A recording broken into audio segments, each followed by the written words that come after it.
mapa at maging world war, sabi nila. O kaya naman ito ay matigil dahil mapag-uusapan ulit ang peace talks kung sakali lang. Pero sa ating pag-uusap sa gabing ito, sa araw na ito, ay ating titingnan kung ano ba yung kinalaman ng Iran sa mga kwento ng Biblia.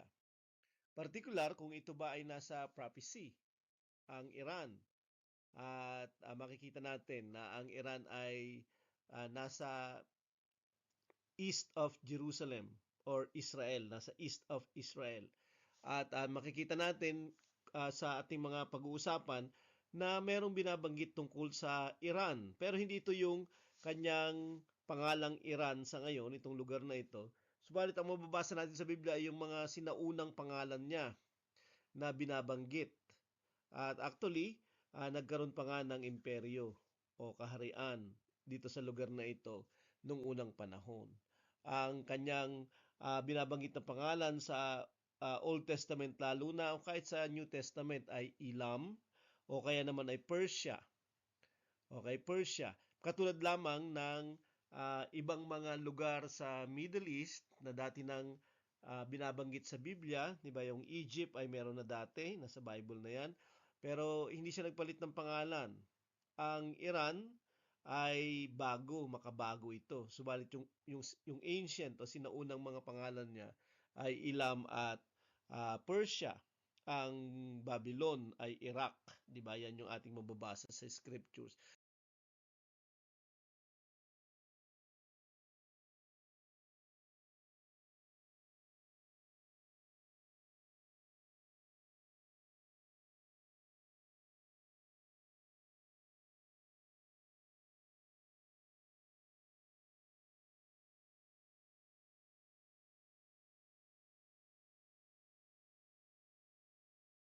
So nasa panguhula ba siya? Meron ba siyang kinalaman sa mga huling araw? At titingnan natin siya. At ito nga ay ating titingnan sa punto de vista ng tungkol sa kaligtasan. So Jeremiah 49 verses 38 to 39. And I will set my throne in Elam. Okay, aking tatanyag, itatayo ang aking luklukan, ng paghahari ng Diyos sa Elam, sabi niya, and destroy their king. At officials, papatayin niya, sisirain niya uh, yung kanyang hari at ang kanyang mga pinuno, declares the Lord. So yung Panginoon mismo ito na magtatalaga ng kanyang trono sa Elam, sabi niya. But in the latter days, I will restore the fortunes of Elam, declares the Lord.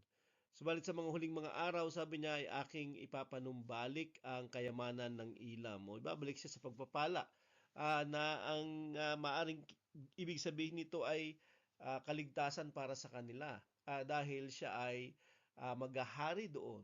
Ang kanyang luklukan o trono ay kanyang ilalagay doon. Hindi siya literal, subalit pwede natin makita sa pamamagitan na ang Panginoon ay magiging hari ng lahat ng mga bansa sa mga huling araw. O kaya naman, bago yung mga huling araw ay mayroong mga maliligtas doon at ang mga puso at mga buhay nila ay paghaharian ng Panginoon at ang pagpapala ng Panginoon ay mapanumbalik sa kanila ang kaligtasan. Alinman sa dalawa ay good news kung sakali sa Elam. Okay? At merong kaligtasan, merong paghahari na mabuti doon. Sa kasalukuyan ay ang namumuno doon ay isang Islamic na gobyerno, Muslim, di ba? At maraming kwento tungkol sa pamumunong ito. Subalit dito sa mga huling araw, in the last days, ang Panginoon ay maghahari doon at may pagliligtas o restoration, 'di ba? Hindi lamang ng kanyang kayamanan, subalit obviously ng kaligtasan ng Panginoon doon. So, nasa prophecy ba siya o merong prophecy tungkol sa Elam? At ito ang Persian Empire, yung nasa brown na sa mapa. At makikita natin ito yung Iran nandyan kasi nilagay natin yung modernong mga pangalan nila dyan. Subalit ito din yung Persian Empire. So ito yung mapa ng Persian Empire pero sa modernong pangalan niya. At sa ibaba ng Iran nandun yung Ilam. Okay? So, yung lugar sa ibaba ng Ilam yan yung Persian Gulf na tinatawag. So, ang Ilam ay Iran. So, yung isa pang prophecy tungkol sa Iran, 'di ba? Ang Iran ay modernong pangalan, siyempre. Sa Daniel 8 verse 3, I raised my eyes and saw and behold a ram. Nakita siya ng ano dito, isang lalaking tupa. Okay? Standing on the bank of the canal, it had two horns. Meron dalawa siyang sungay. At matatayog yung mga sungay na ito, sabi niya, pero mas mataas yung isa. Mas mababa yung isa.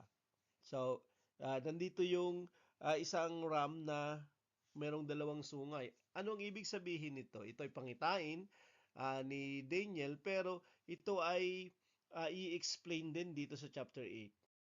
So verse 20, as for the ram that you saw with the two horns, these are the kings of Media and Persia. So, yung dalawang sungay nung tupa na to ay yung Media at Persia. Ang sungay sa Bible prophecy ay kaharian o kaya naman paghahari.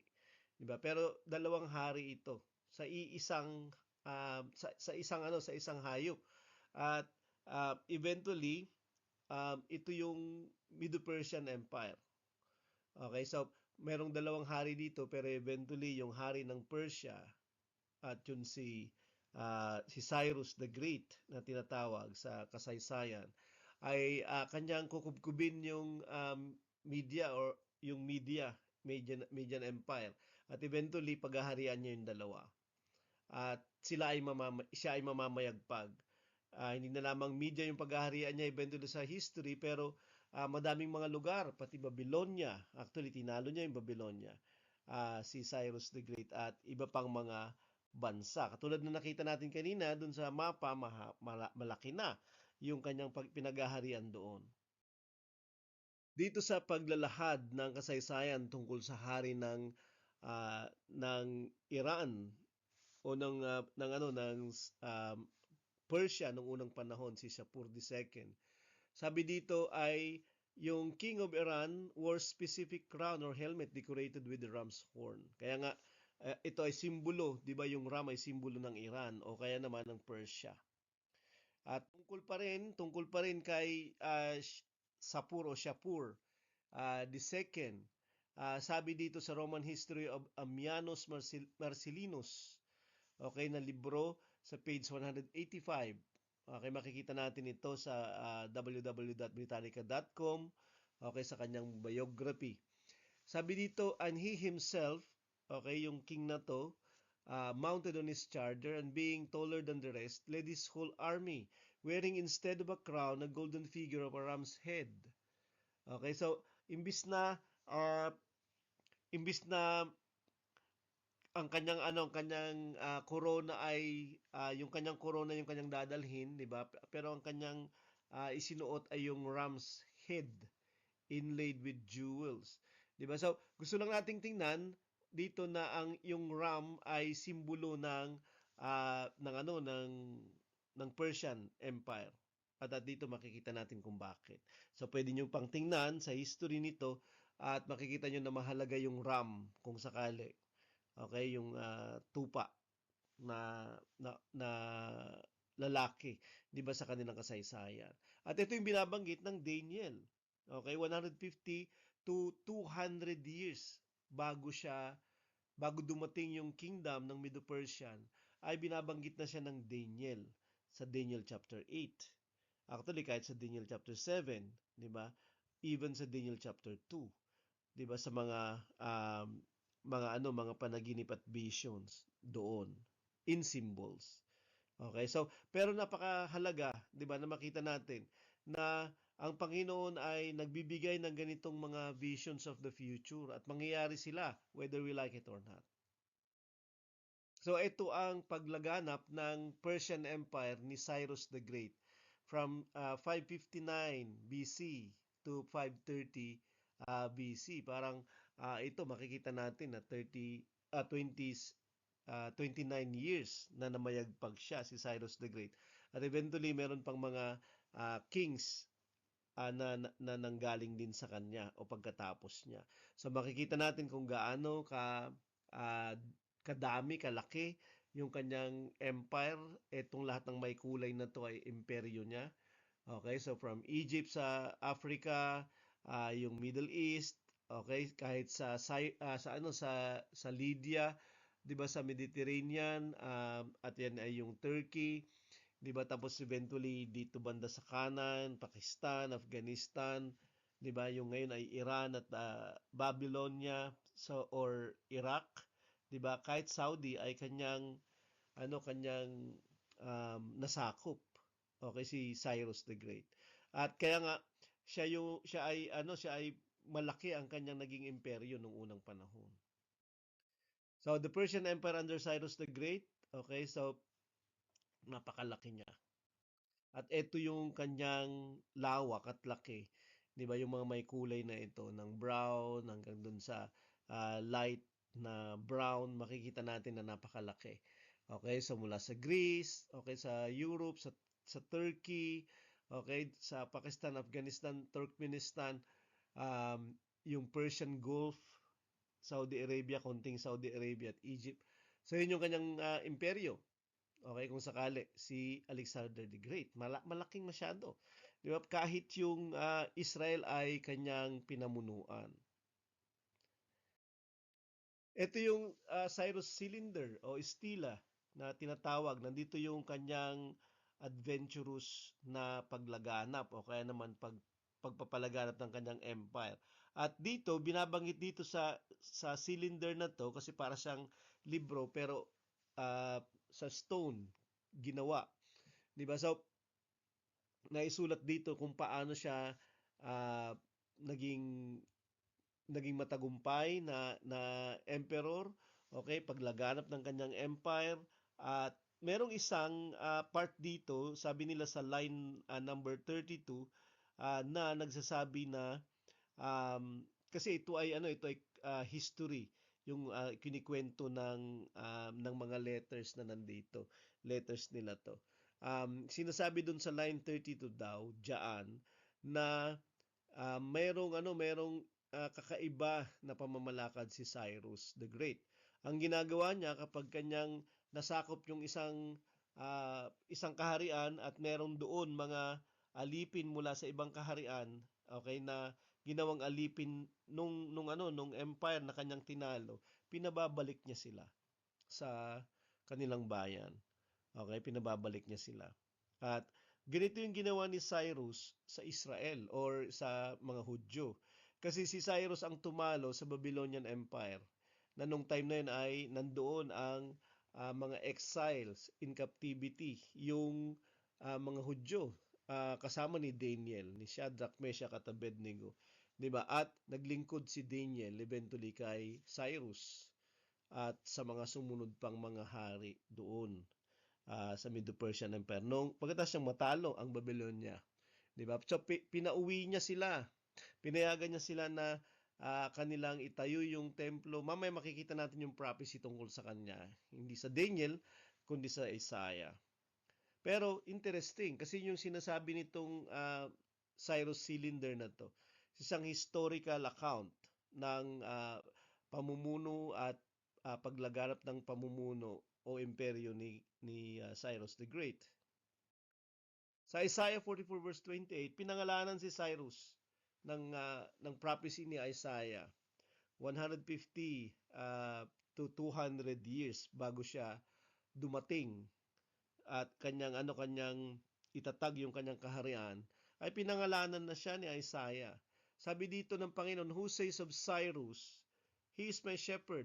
Tinawag siyang kanyang pastol, si Cyrus. And he shall fulfill all my purpose. Gaganapin niya ang lahat ng aking mga layunin, saying of Jerusalem, she shall be built, and of the temple your foundation shall be laid. Through Cyrus, di ba? Ang layunin ng Diyos ay mangyayari, ang kanyang mga layunin ay magaganap. Ang layunin niya kay Cyrus ay magiging shepherd siya. Tinawag ang mga Hudyo o ang mga Israelites na tupa ng ilang beses sa Old Testament, sa Psalms, sa Isaiah, di ba? At yung God yung shepherd. Pero dito ay kanyang gagamiting shepherd si Cyrus. At darating si Cyrus para yung mga kumalat na mga Hudyo ay kanyang tipunin at pabalikin. Kasi yun yung ibig sabihin nito, di ba? From their exile at captivity sa ibang bansa katulad ng Babylonia, ibabalik niya sila. Hindi lang yon, kasi layunin ng God yon. Pero hindi lang yon, sa pamamagitan ni Cyrus, itatayo niya ulit yung bayan ng Jerusalem na winasak ni Nebuchadnezzar, di ba? Ah, at yung templo din na winasak ay tatayo niya ulit. At yun yung ginawa ni Cyrus. Yun yung gagawin ni Cyrus ayon kay Isaiah bago pa man dumating si Cyrus. Sa Isaiah 45 verse 13, tungkol pa rin dito kay Cyrus, kasi mula dun sa 44:28 hanggang dito sa 45:13, tungkol kay Cyrus yung binabanggit. I have stirred him up in righteousness. Okay, so itinayo siya, di ba? Sa pamamagitan ng katwiran. And I will make all his ways level. At gagawin niya na maayos lahat yung kanyang mga pamamaraan o magiging matagumpay siya. He shall build my city. Di ba? Katulad ng sinasabi niya kanina yung Jerusalem. Itatayo niya ulit and set my exiles free. At ang lahat ng mga ikinalat na mga alipin niya ay papalayain, not for price or reward, says the Lord. At walang bayad, libre. 'Di ba? So ito yung gagawin ni Cyrus, 'di ba? So kaya lang makikita natin siya yung tinatawag ng Panginoon na shepherd, binahiran, 'di ba? Anointed yung tawag sa kanya sa ibang pamamaraan. Ang anointed ay Messiah, 'di ba? Yan yung yun yung anointed. At siya ay magiging pastol, siya ay magtatayo ng bayan, magtatayo ng templo, at ipapalayain niya yung mga alipin, 'di ba, nang walang bayad. Ang binabanggit ito ay yung kwento ng Panginoong Hesus, yung Messiah na dadating, yung shepherd na good, 'di ba, sa John chapter 10. Si Jesus 'yun. Itatayo niya yung temple, 'di ba? Sabi niya, destroy this temple and I will build it in 3 days. Itatayo niya yung temple. Siya ay maggagawa ng bayan at yun yung kanyang kaharian, kanyang dadalhin dito sa lupa. At palalayain niya yung mga nakasanla, yung kanilang mga kaluluwa at mga buhay at walang hanggan sa kasalanan. Kanyang palalayain sila. At higit sa lahat, okay, at papapasukin sila sa kaharian niya. At higit sa lahat, ito ay walang bayad. By grace, ang pagliligtas na gagawin ni Jesus. So, makikita natin na sa pamamagitan ni Cyrus, isang Iranian, makabagong Iranian, pero ang ancient na kalagayan niya ay Persian. Ang kwento ng pagliligtas ng Panginoon ay nandoon.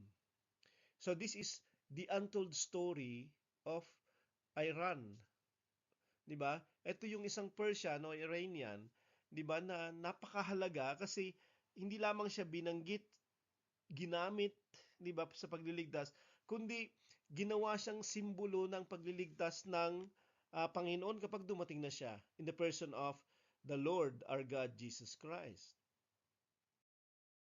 Sa Ezra 1 verse 2, at isinulat ni Ezra yung tungkol kay Cyrus din. Cyrus, king of Persia, the Lord, the God of heaven, has given me all the kingdoms of the earth. Ito yung sinasabi dito ni Ezra, yung sulat, yung decree of Cyrus na kanyang ipinasa, i-distribute, ipinalaganap sa buong kaharian niya, 'di ba? Para basahin.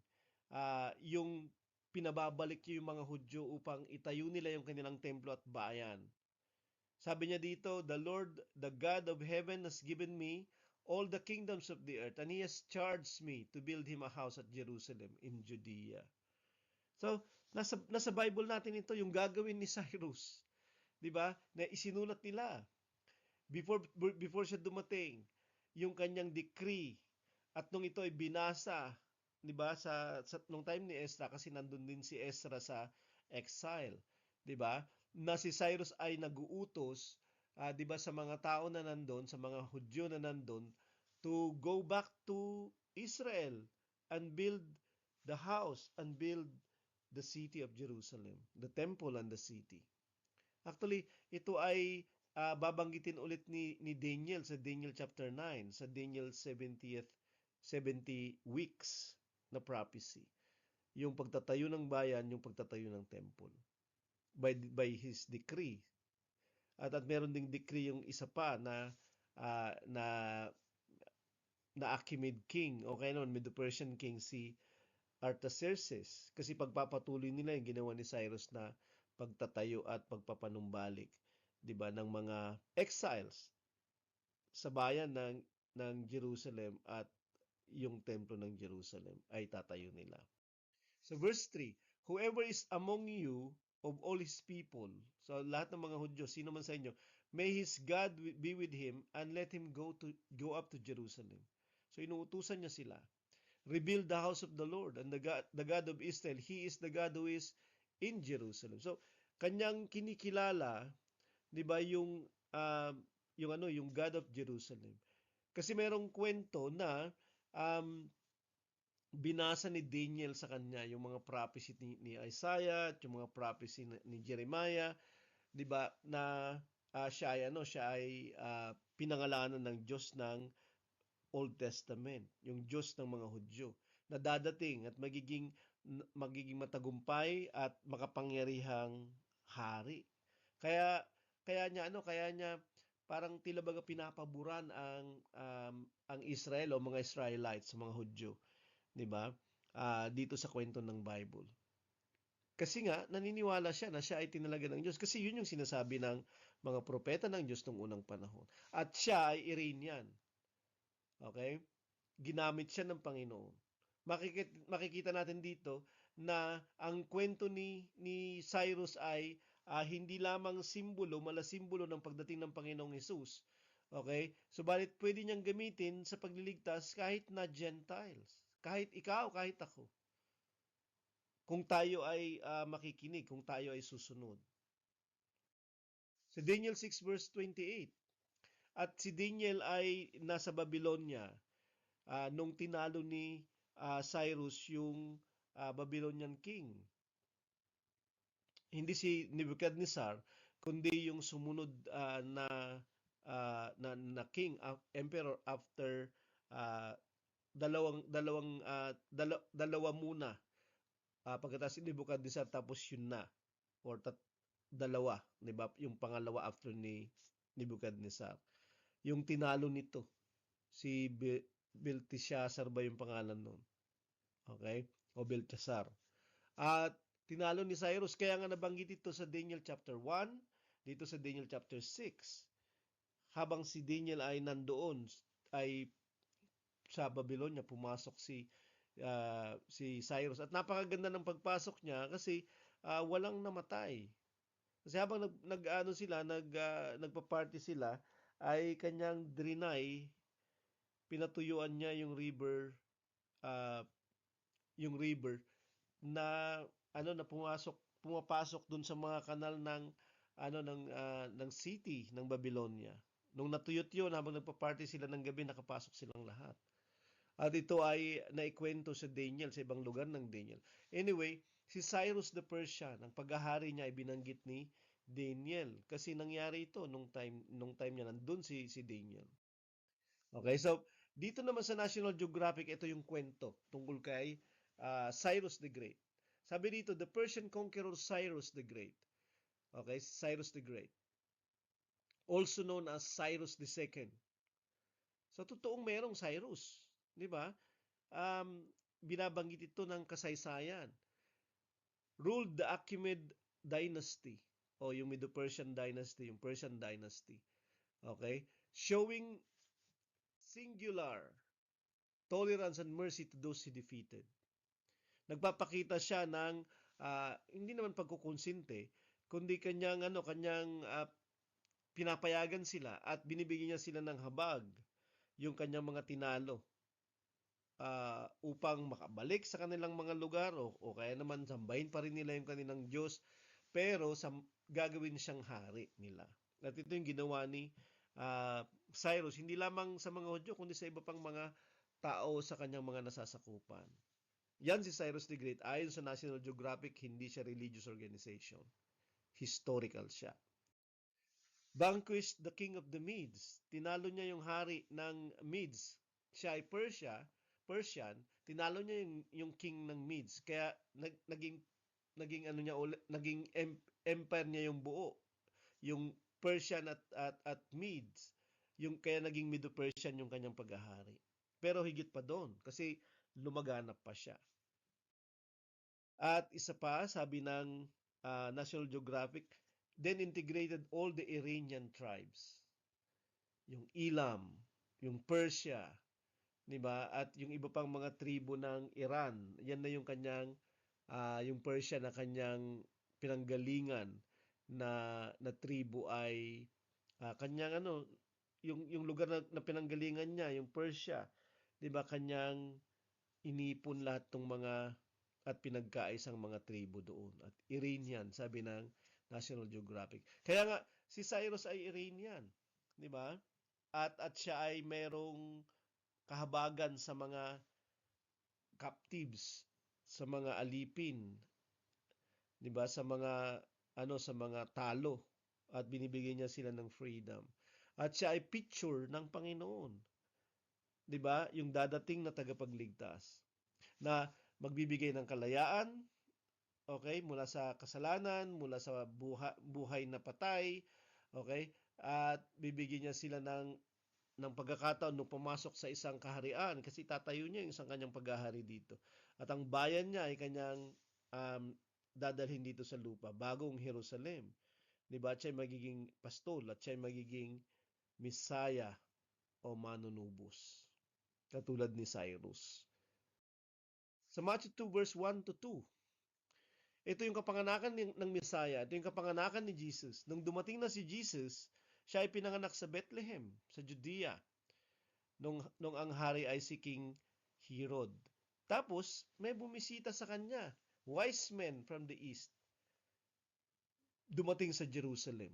Okay, mga hindi sila tatlong hari na mago, kundi mga mago lang sila, wise men. Magi, di ba? Hindi magi. Ang magi ay English. Pero sila ay mga magi kasi plural yung ibig sabihin ng magi o magi, di ba? Kaya tulad dito, wise men sila, hindi sila kings. At hindi sila tatlo. Naging tatlo sila dahil sa palagay ng mga tao, dahil tatlo yung kanilang gifts kay Jesus. Gold, frankincense at myrrh. Okay, at yun ay may kinalaman kay Jesus Christ. Gold dahil siya ay hari, di ba?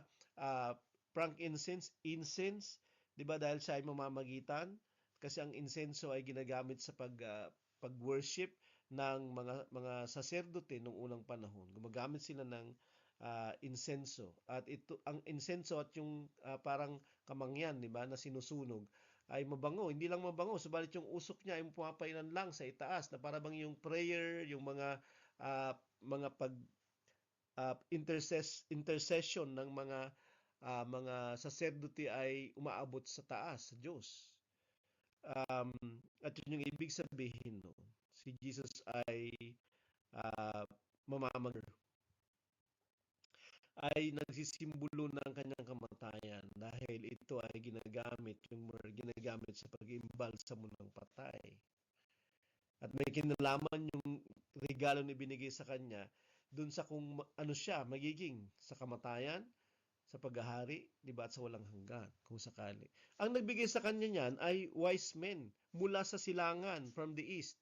Okay, so ang silangan ay kung nasaan ang Jordan, ang Saudi Arabia, yan yung silangan, o kaya naman Iran, Iraq. Yan yung silangan ng Israel. Okay, so tapos sabi nila, nung dumating sila sa Jerusalem, itong mga wise men na to, where is he who has been born king of the Jews? Nasaan siya yung pinanganak na hari ng mga Hudyo? Tinatanong nila yung hari mismo. kung hindi siya yung hari ng mga Hudyo at meron pang ipinanganak, di ba? Anong sinasabi nila? Sabi nila, bakit? Kasi nakita namin yung kanyang star. Dumating kami upang sambahin siya. Imagine that. Yung hari ng mga Hudyo, kinakausap nila at sinasabi nila, mayroong ipinanganak na iba pang hari, hindi ikaw yung hari. At yun yung kanilang testimony, yun yung kanilang sinabi. Wise men sila from the east. Diba? At ang nag-guide sa kanila upang hanapin, nag-guide sa kanila upang matagpuan ng Panginoong Yesus ay isang between. Tumitingin sila sa taas. Diba, tulad ng sinabi ng Panginoon kay Abraham, tumingin ka sa itaas, mabibilang mo ba yung between? Diba? Si Daniel, si ano din, si David. Si David chapter sa Psalm, diba, chapter 8. Sinabi niya doon na nakita niya yung between sa langit at nalaman niya na darating ang Panginoon upang bisitahin sila, ang Israel. Itong mga wise men ay dumating upang sambahin yung totoong hari. At ang wise men ay tinatawag na mago. Okay, sa English, magi, 'di ba? Pero ang pinanggalingan niya ay Latin magus. Pero sa salitang Persian, Iran, magus din yan ang ibig sabihin. So, hindi siya galing yung salita sa Latin, sa Roman Empire.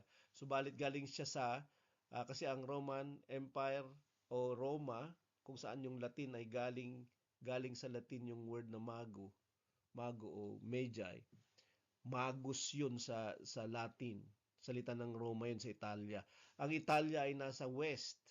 Pero yung east ay Iran. Ang Iran, meron din silang magus na tinatawag doon. At yun din ay wise men ang ibig sabihin. Magus kapag singular, magi kapag plural.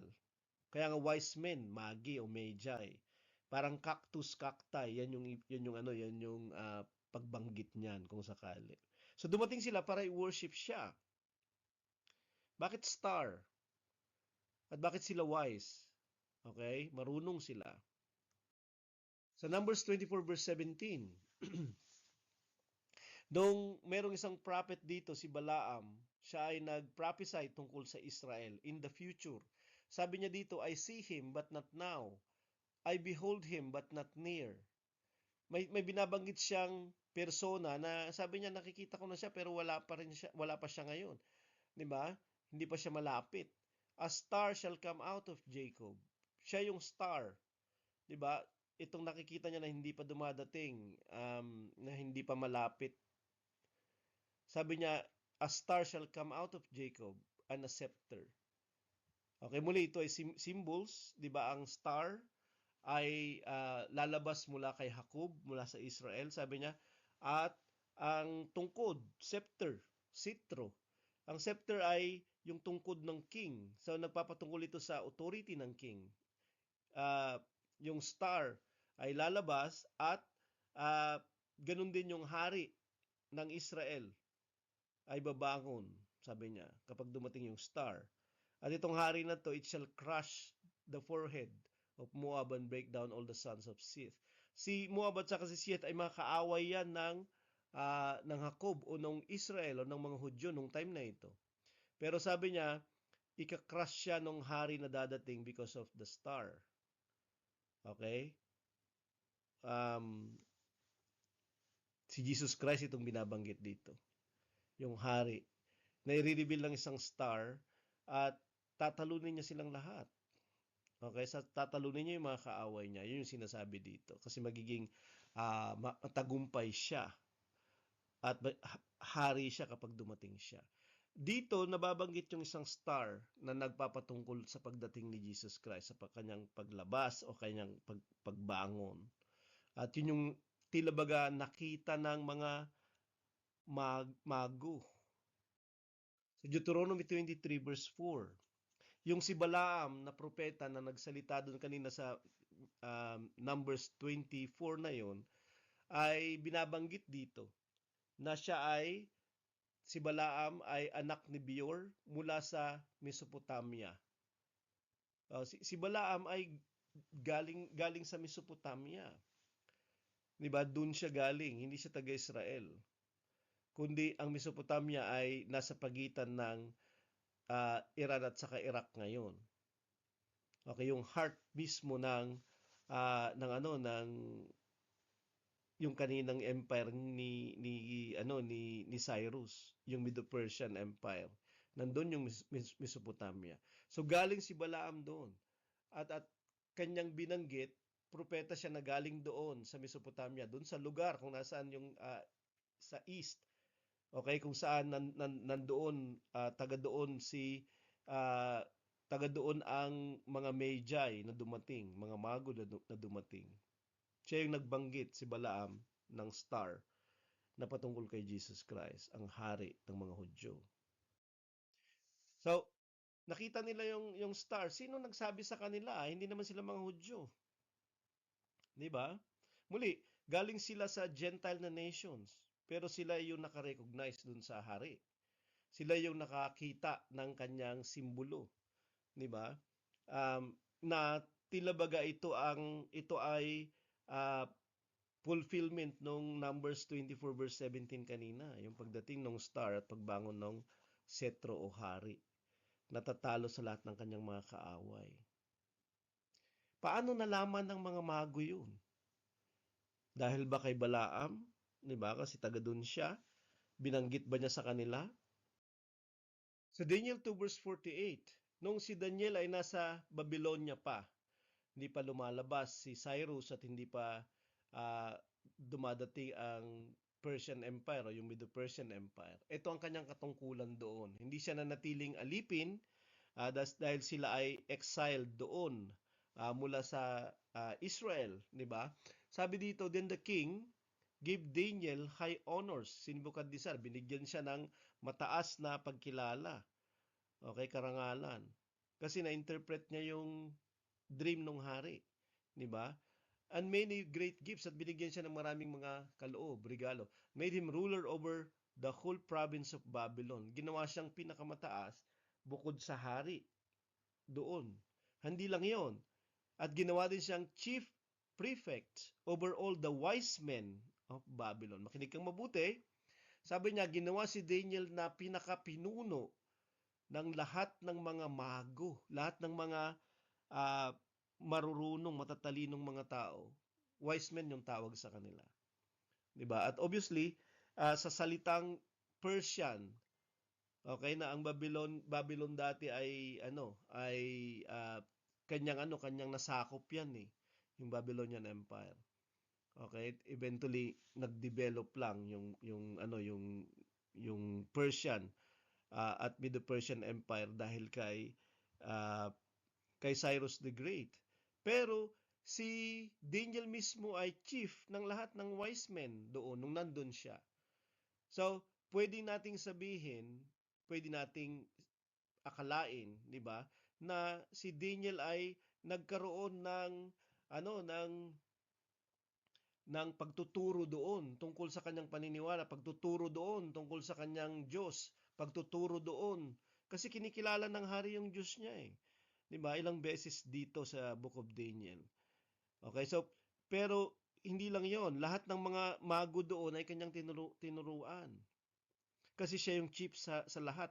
At nung namatay na siya, baka nagpatuloy pa yung pangangaral ng mga mago tungkol sa paniniwala ni Daniel, tungkol sa Diyos ni Daniel, at tungkol sa mga prophecy ng Diyos ni Daniel. Kaya nga, mayroong malaking possibility na yung wise men from the east na pumunta kay Jesus Christ ay mga mga estudyante ng mga naunang mga tinuruan, pinamunuan ni Daniel na wise men. Di lamang sa Babylon, kasi pagkatapos ng Babylonia, ang Medo-Persia, ginawa pa rin si Daniel na mataas ang katungkulan doon. Kasi siya naglingkod pa rin kay Darius, kay Cyrus. Okay? So, yan yung possibility. Kaya nga, yung Magi, ang mga mago ay malamang, okay, Iranian sila. 'di ba? Kasi nagpatuloy yung katuruan ni Daniel doon. So sa Jeremiah 49 verse 30 to 39, yung ilam ay pamumunuan ng Panginoon isang araw. Wala na siyang magiging hari, ang hari niya ang Diyos, yung Lord na binabanggit dito, at ang kanyang latter days, i-restore ng Panginoon yung fortunes ng ilam. Kasi ang ilam, ang Persia, ang Iran, nung unang panahon ay imperyo. At nakilala ng mga unang sikat na emperador doon ang Diyos ng Bible. 'Di ba? Ang Diyos ng Old Testament. At yung Diyos na ito ay nangako sa kanila na i-restore sila sa kanila yung yaman para sa kanila. Kaya ang kaligtasan ay meron. Sa kasalukuyan, sabi nila merong milyon, mahigit, 'di ba, na mga tinatawag na Christian underground sa Iran. Pero meron nang na-save dati doon. Kasi nga, pumunta na si God kay Cyrus, kahit na siya, yung ibong mandaragit ito, di ba, ng Isaiah 46. Kahit na siya ay pagan, siya ay ginamit. Pinakilala ni Lord yung sarili niya sa kanya. Okay? Ganun din, yung mga Magi. Hindi na natin binanggit si Esther, di ba? Na ang setting nung kwento ni Esther ay doon din sa Persia. Magtatapos tayo sa Acts 2 verse 9.